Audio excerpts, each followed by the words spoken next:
How about that, you poor thing? I've gotten rid of the smell of poverty for you, so you should be grateful." With those words, champagne was thrown in my face with force. This happened when I went to meet my fiancé's family. Instead of being concerned for me, James, my fiancé, started laughing loudly as if he was making fun of me. I quickly realized that all the effort I put into styling my hair and choosing my clothes was wasted. In the end, all I felt was emptiness. That's why I decided to end our contract with your company. When they heard my decision, Lauren, James's mother, who threw the champagne, and James himself were both shocked. They didn't seem to understand what was happening. Suddenly, James's father, President Walker, appeared. "Mr. Walker, you mentioned before that you plan to retire soon and pass your responsibilities to your son. In this situation, it's fair to reconsider how much my company can trust a future business leader. There might have been an intention to keep our relationship through your son marrying me, but unfortunately, it has backfired." After explaining everything, I quietly left. Lauren, who overheard my conversation with President Walker, was too upset to say anything. But this isn't the end. They will have to face the consequences of their actions. My name is Mariah Carey. I'm 50 years old and have never been married. I've always focused on my work and enjoyed my alone time. With hobbies like reading and watching movies, I've had fulfilling days. Because of this, I never developed an interest in marriage as I got older. But that spring in March, when the flowers were blooming, I received an unexpected marriage proposal. The person who introduced me was Kyle Walker, with whom I had a business relationship. "Miss Carey, I'd like to introduce you to someone. What do you think?" he said. Although I was hesitant at first, I decided to meet the person after being strongly encouraged. That person was James, who was the same age as me and the son of President Walker. He's the youngest son with several older sisters. He's come close to marriage a few times before, but has remained single.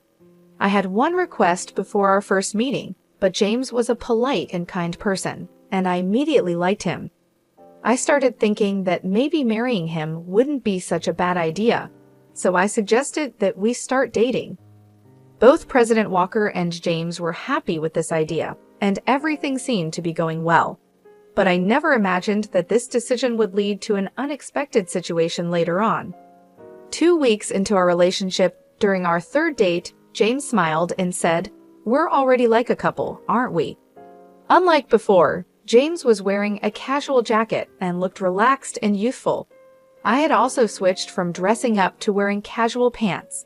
Even though we were both older, our feelings at that moment felt as fresh as those of young people. However, as the date went on, I started noticing something strange about James's behavior. He often made comments that felt a bit insulting. For example, he took me to a slightly upscale restaurant and proudly said, "You don't usually get to come to a place like this, right? This must be special for you." I could only respond with a vague smile. In reality, this restaurant was one of my favorites, and I had just visited it with a friend 6 days ago. But I didn't want to embarrass him, so I didn't tell him the truth. A waiter I knew noticed my signal and played along, pretending not to recognize me. While we were sitting, I noticed the watch on James's wrist. It wasn't the best watch out there, but it was nice. I complimented him, saying, "That's a different watch from before. The color is lovely, and it suits you." Embarrassed, James took off the watch to show it to me, thinking I was really interested. Since I wasn't that interested in men's watches, I just looked at it briefly and gave it back. But he seemed to insist on giving it to me again, saying, "Feel free to take a closer look. It's not every day you see something this fancy, right? Don't be shy."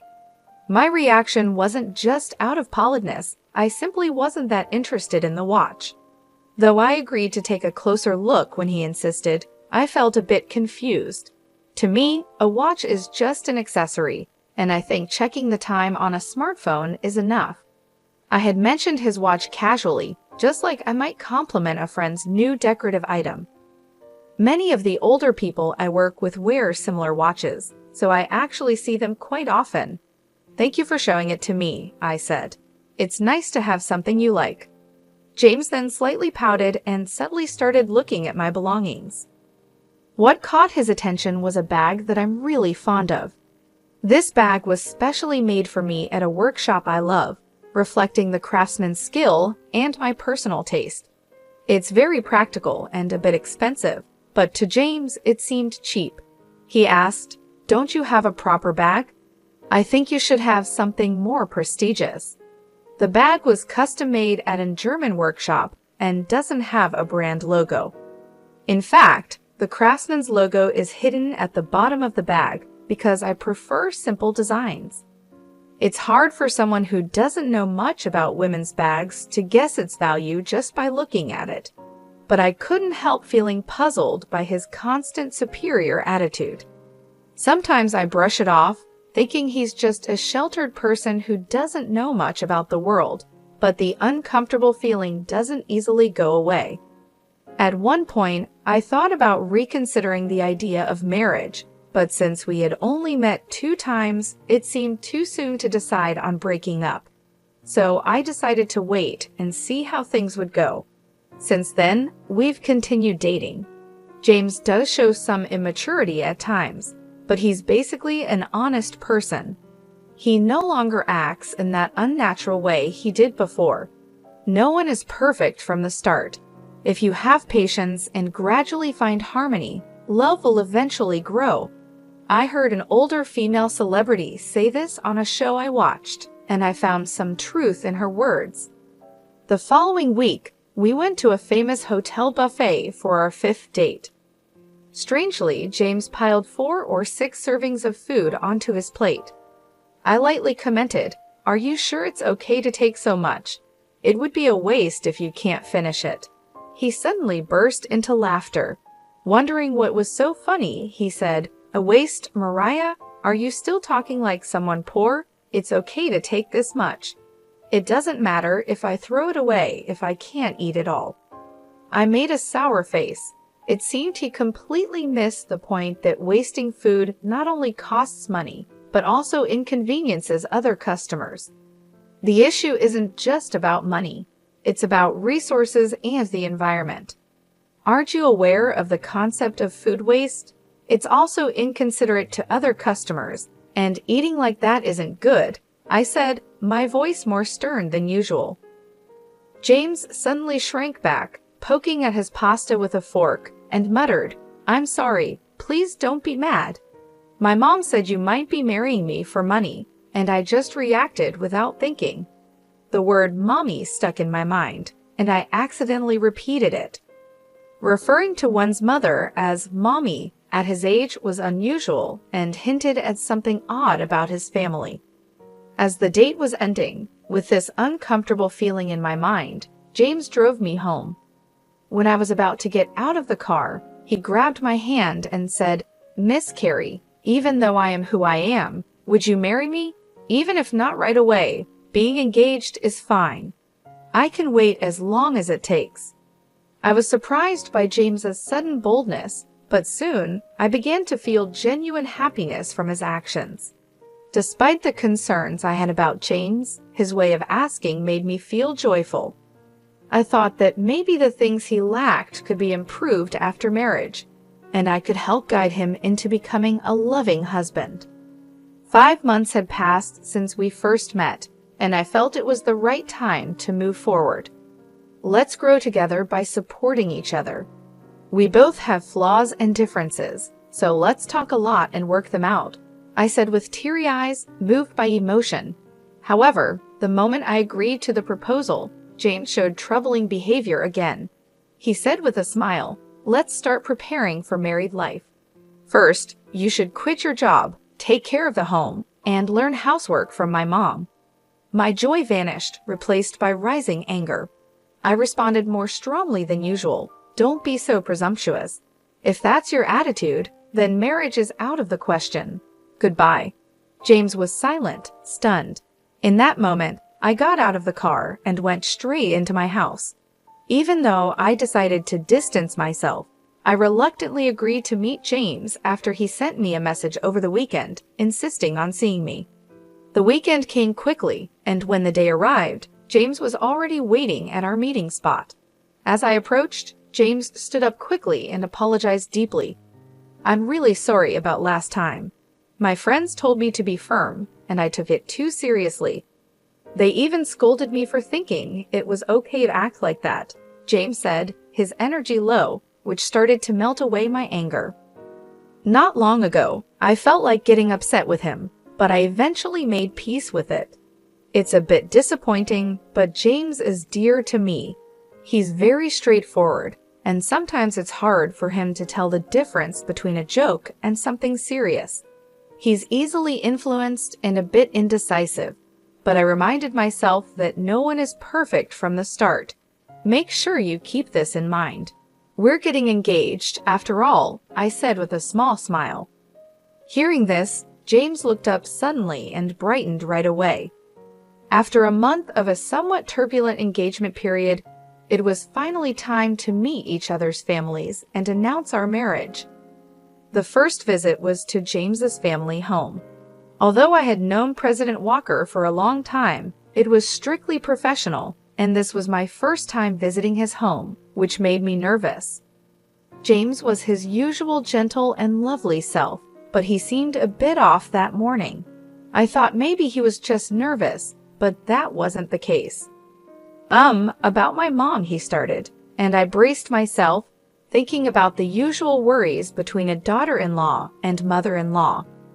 But I trusted his mother, known to be a hard-working woman and the kind-hearted wife of President Walker. I hoped that if I spoke sincerely, she would understand me, but I was wrong. The moment I stepped into the room to greet them, liquid splashed onto my face. My eye started to sting badly, and a strong irritation hit my nose, making me cough violently.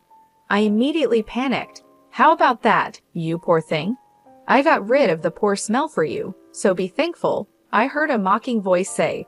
I was shocked by the bitter taste, smell, and heat.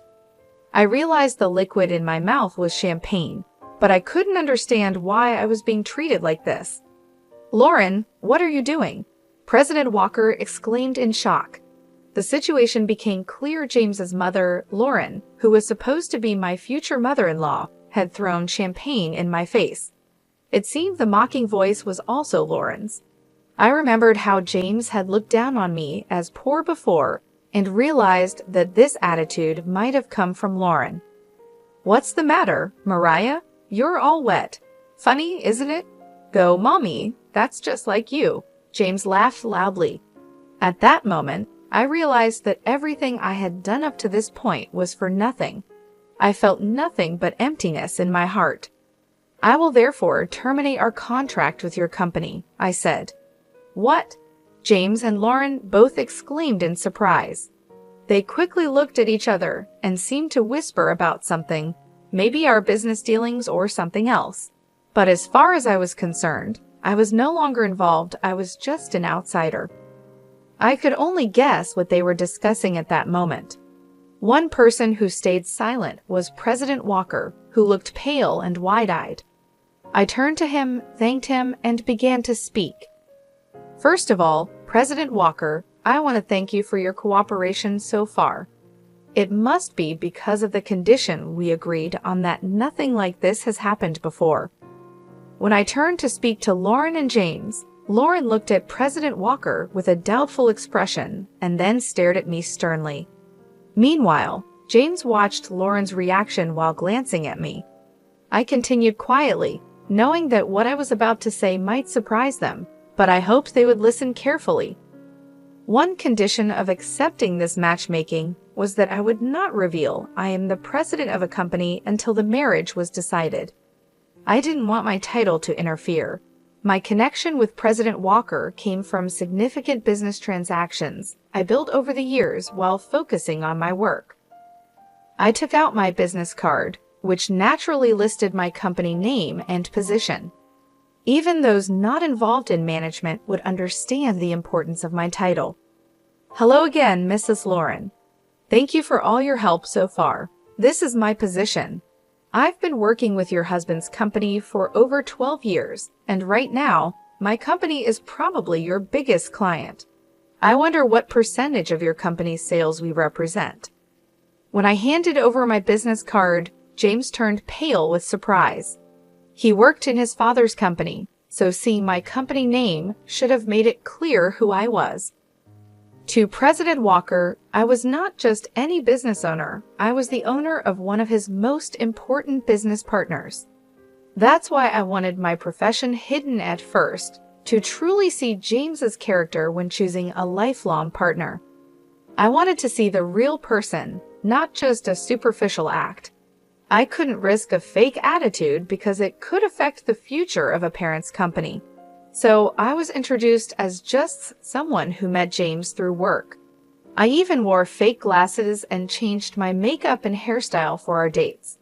Looking back, the disguise was just a temporary amusement, and in the end, a waste of time. "I'm sorry, President Walker, but I have to decline this proposal. This isn't just about marriage. We also need to pause our transactions to reassess the situation," I said, then sat down to face President Walker. Afterward, I calmly explained the situation. President Walker turned even paler when he heard my words and stuttered.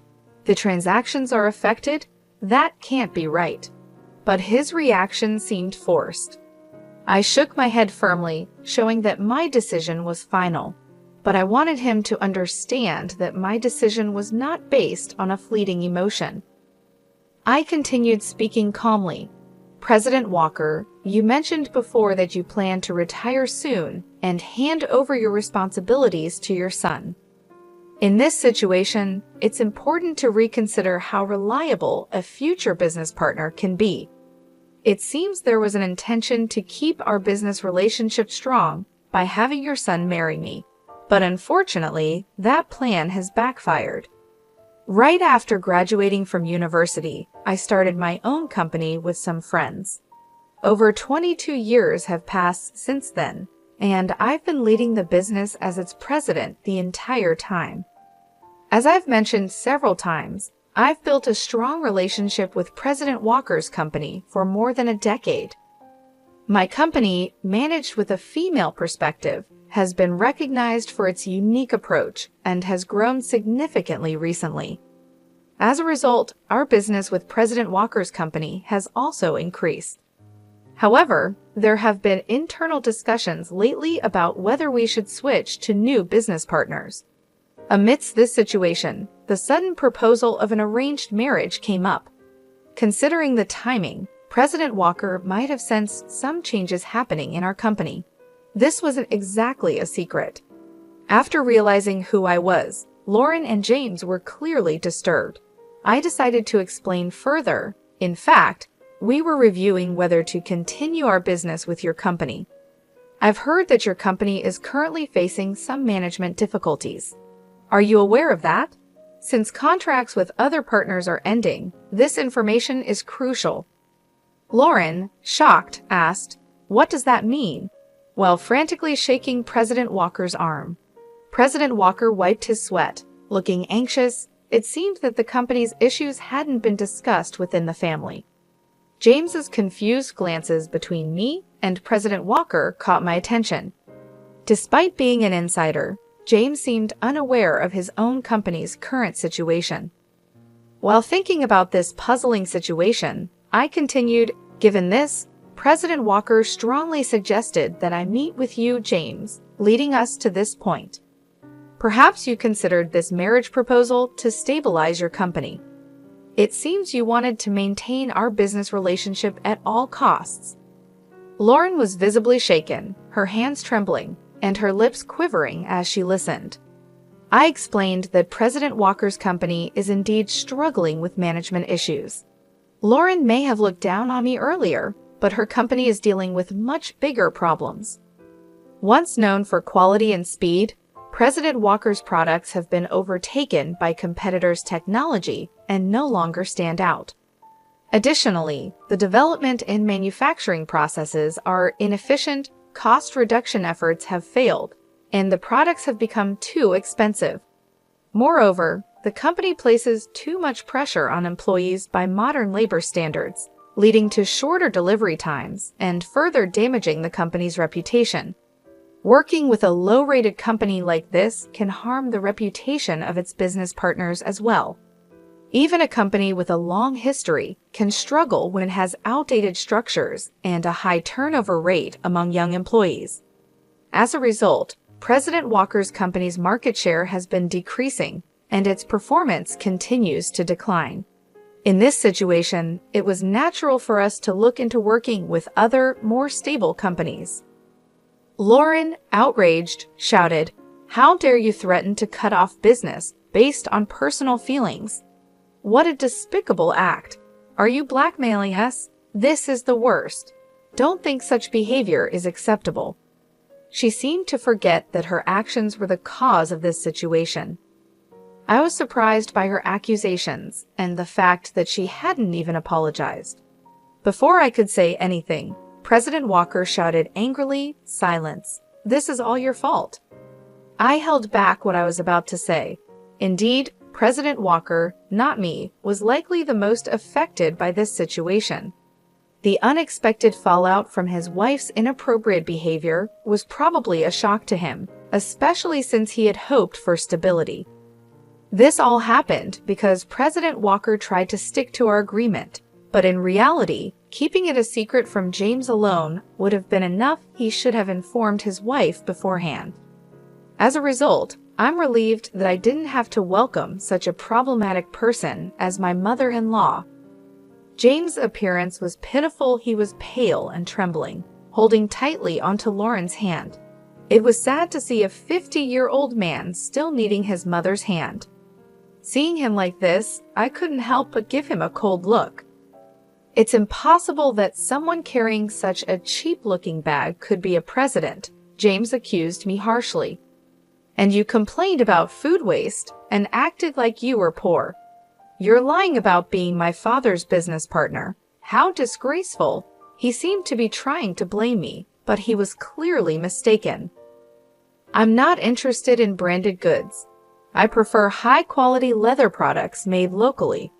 Also, my criticism of wasting a large amount of food wasn't because I'm poor, but simply because it's inappropriate behavior. There's nothing fake about that. As for this bag, it's custom-made from a workshop I visit often. Anyone who knows about leather would recognize its quality immediately, but it seems none of you care about that. This bag is actually priced higher than many commercial brands." When I explained this, Lauren suddenly stared at my shoes and bag with surprise, then quickly looked away, clearly embarrassed. It's obvious that only those who know about quality would understand. I continued, "Moreover, ordering a lot of food and not finishing it is not only wasteful, but also disrespectful to the restaurant. It's unreasonable and inappropriate behavior. And yes, it's true that I'm your father's business partner." What would it mean if the presidents of companies doing business together didn't know each other? James seemed unhappy and unconvinced by what I said. President Walker frowned at his son's behavior when we confirmed that we knew each other. James looked down without saying a word, clinging to Lauren in a way that seemed very childish for his age. Seeing his immaturity, I couldn't help but feel disappointed. "If your company loses our business, we'll be on the brink of bankruptcy. Please forgive us." President Walker began to apologize profusely. His clear statement seemed to finally make Lauren understand the seriousness of the situation. Realizing the impact of his actions, James turned pale and started trembling, saying, "Mommy," with tears in his eyes, clinging to Lauren. But Lauren couldn't respond. Watching this scene, I let out a deep sigh of relief. I deeply regretted ever thinking about sharing my life with someone like James. I had thought that because he was honest, I could help him improve and make things better. But now that seems like a naive thought. I'm so sorry. President Walker kept apologizing over and over, without actually offering any solutions or ways to address the situation. This could easily lead to us cutting ties on an emotional level. Therefore, I had to make specific comments about the engagement. "Let's talk about our engagement. I cannot consider marrying someone whose mother behaves so rudely. Moreover, he didn't even try to stop his mother, and instead laughed along with her. I hope you understand why the engagement should be called off. President Walker listened, nodding in agreement. I continued, thank you for understanding. Until yesterday, I believed in James's potential to improve, so I moved forward with the engagement. But now, I feel relieved that our relationship has ended.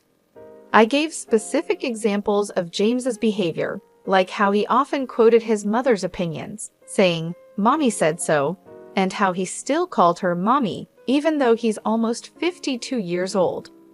He frequently used his mother's opinions as an excuse to justify his improper behavior. However, as soon as I pointed out these issues, he would quickly become discouraged, showing his weakness. There were countless examples of this behavior. President Walker was shocked, his mouth open in disbelief, and Lauren looked embarrassed. However, James didn't seem to understand what was wrong with his actions. When I asked if there was any fault on my part in calling off the engagement, President Walker shook his head slightly, looking pitiful. I paused to calm myself and took a deep breath. I will divorce my wife. James will also have to move out with her. The company's operations will be taken over by competent staff, so please don't abandon us. Help us, President Walker suddenly declared, clearly anxious after seeing me take a deep breath. What? That's not possible. I can't manage my life without this marriage. Lauren cried out in shock. After that, both James and Lauren raised their voices at President Walker, saying, "Why didn't you tell us beforehand? I'm innocent. Why am I being kicked out? The problem is only with Mommy. I'm not involved." Their protests filled the room, and I finally let out a real sigh, fed up with everything. "Well, as you wish. Thank you for your time. I will take my leave now," I said to President Walker and quickly left. I needed to go home and take my high-quality clothes to the dry cleaners right away. Otherwise, the champagne stains would set and ruin them. James stopped protesting and wept, seemingly accepting the situation. Lauren tried to argue, but President Walker silenced her with a stern reprimand. However, she still seemed to grit her teeth in dissatisfaction, looking more determined than her son. 6 months after the unpleasant incident with the Walker family, as predicted, President Walker resigned from his position. It wasn't just a retirement. It was a resignation, taking responsibility for the company's poor performance. The main reason for the decline was the termination of the contract with my company. A former employee who took over as the new president conducted a full review of the operations. Moving away from family management was well received, and external evaluations of the company improved. He took the initiative to develop new products, and the results were starting to show. At this pace, resuming the paused business transactions might happen soon. In the meantime, President Walker and Lauren officially divorced. As expected, James moved out with Lauren, and they started a new life together. However, rumors say they have daily conflicts. It seems that their close relationship was mostly based on financial comfort. After being forced out of his father's company, James quickly became unemployed. Unable to handle James's financial dependence, Lauren left him in President Walker's care and disappeared. I've heard she now lives alone in an old, low-rent apartment, mourning her situation. Lauren once bragged about her lavish lifestyle, but her behavior pushed many people away. Now, she has no helpers or friends and has become a lonely figure. About a year after President Walker's retirement, I had a chance encounter with him when I visited his former company. I ran into him unexpectedly. "I am very sorry for the great inconvenience I caused before," he said. He had generously given half of his property to Lauren, but her financial troubles were mostly due to James's demands and Lauren's continued extravagant spending. Unfortunately, this is personal responsibility, and it's hard to feel sympathy. President Walker had planned to keep James at a distance, but he was shocked to learn that his nearly 52-year-old son didn't even know how to boil water. Eventually, they ended up living together. Now, he is firmly teaching James, making various decisions around the house. James had completely relied on Lauren, and President Walker admitted, "I feel that I didn't properly take care of my son and wife until now. This is the misfortune I created for myself. Although it's late, I am deeply reflecting on my mistakes. I think I also did some wrong things to Lauren. Fortunately, the company didn't go bankrupt, and I am relieved." Now retired and staying at home, President Walker is seriously engaging with James for the first time. James, facing new challenges like household chores and part-time jobs, often cries despite his age. I can only hope that he becomes a better person, but I have no desire to have any more dealings with him ever again.